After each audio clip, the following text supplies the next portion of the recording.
The president is not likely to get that aid package. The Republicans won't give him money for Ukraine until they get border reform. Ben Domenech joins me now. All right, Ben, the Republicans are clearly prioritizing the border. Is that what voters want? It is what voters want, Stuart. And I think that one of the things to understand about this moment is that, in dealing with the Congress in the past, the approach the White House had used was really focused on Senate Republicans. Obviously, Joe Biden was a senator for so long; he tends to prioritize the Senate.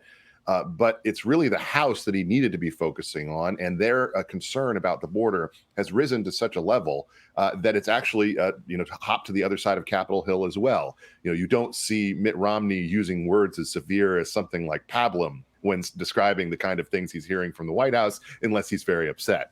And I think that that's the issue when it comes to this serious border problem that he has, that is really dragging down not just the numbers when it comes to Joe Biden's approval, but the numbers for Democrats as well. They should actually hope for the kind of aid package that is needed on our southern border in order to secure it.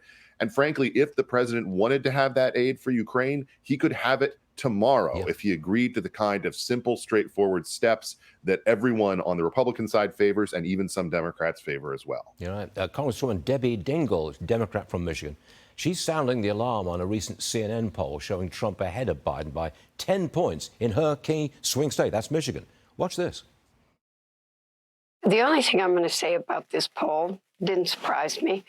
And a year out, I warned, everybody knows I'm now the famous one that tried to warn everybody in 15 and 16 that we had a problem, and nobody listened.